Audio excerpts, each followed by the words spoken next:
Welcome back to the SHTICK. I have with me Fiona Edelstein. She's a yoga smith. What's Hi. a yoga smith? A yoga smith is a girl who used to be called Goldsmith before I got married, who started doing yoga and teaching yoga, and then I started drawing from yoga, qigong and all sorts of different schools, and I decided I was a yoga smith because I worked with yoga. And what are the health benefits of yoga? Probably the main one is flexibility, strength, balance and dealing with stress. People talk about yoga, but I don't think they really understand the full extent of it. Where did you start? How did it get you going? I used to be a bit of a gym junkie, and I ended up in Los Angeles without a green card, so I would go to the YMCA, and one day I discovered the yoga studio. I went to one class that was way too hard for me, and by the end of that class I felt fantastic and relaxed in a way I'd never felt before. So it was kind of more than a workout, it had an emotional connection to it. And I became addicted.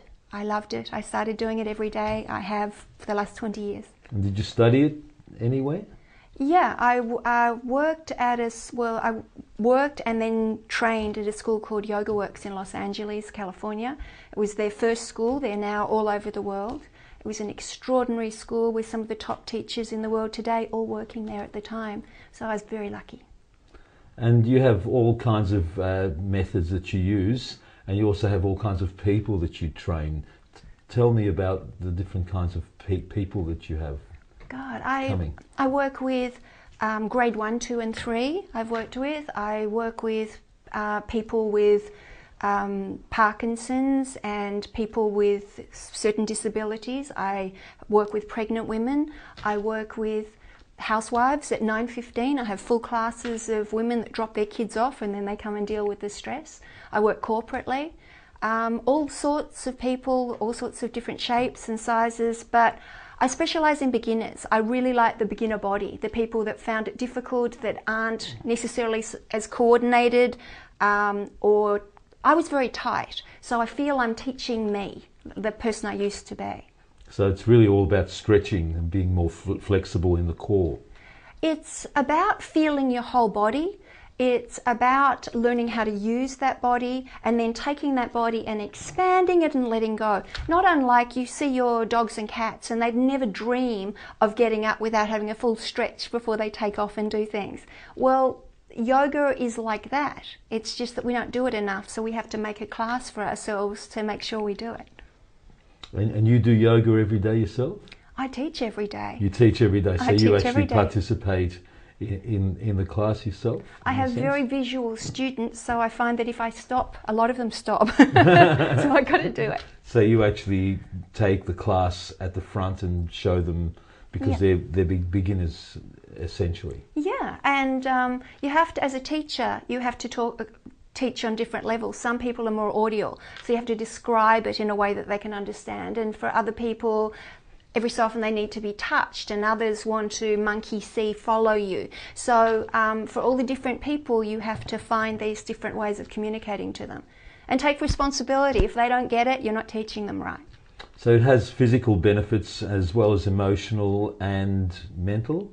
Well, yes. What happens is when you release all the tension from the body, you feel better, you feel calmer. And when you change your breathing, because in yoga we breathe slow and deep and through the nose, you again feel calmer. And then what happens is the mind settles. And when the mind is settled and you feel like you're on a holiday, that's a really good place to start to train the mind a little bit, to get out of thinking mode and a little bit more into experiential mode, in being in the moment.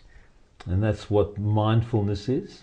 Mindfulness means, really, it means presence. So it means that while I am talking to you, I am experiencing myself. So I can be attached to my breathing, feeling my body and experiencing you, as distinct from being up in my head.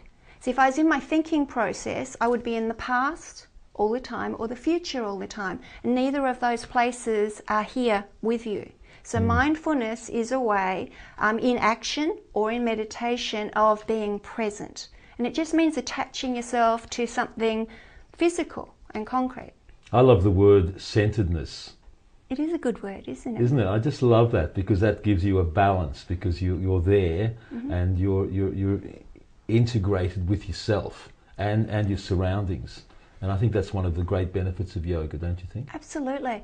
Well, what I notice is when people get stressed, energy goes up, okay? If people get angry, energy goes up. You get indigestion, you get a headache, everything comes up.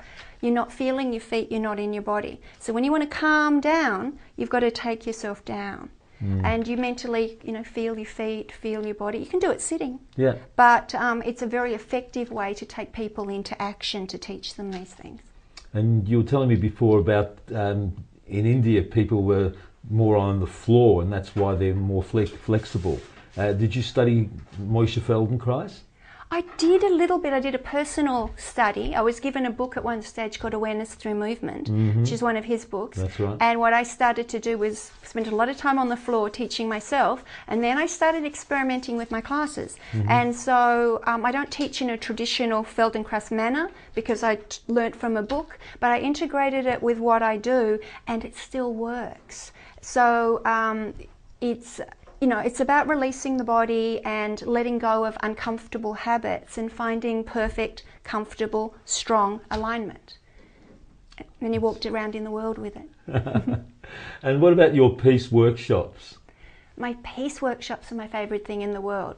I designed workshops for people who don't necessarily have any background in yoga at all, and I do it in 4 parts. So the first part is about stress and sleep, and I teach them techniques to deal with stress better and to sleep better. Second part is about how to release the tension from the body, everywhere in the body, the neck, the shoulders, their own particular thing, and teaching them what posture looks like and feels like.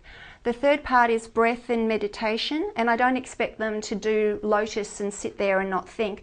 I give them a whole lot of different forms of meditation, hoping that they'll walk away with something that feels good.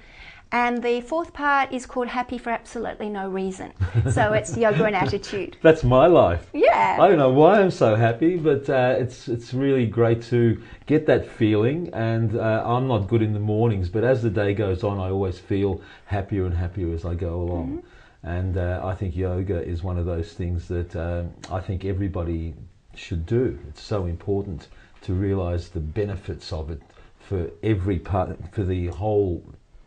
I like that other term, whole person. Absolutely. But people get put off because they think I'm not flexible enough, I'm not coordinated enough, I'm not relaxed enough. But the truth is there's somewhere for everyone to start, and there's a type of yoga for everyone. So you don't have to do full lotus or have your foot behind your head or be able to do handstand or headstand. Ultimately, it's about releasing and aligning the body. And it's about learning to breathe and learning to relax. And there's somewhere for anyone to start.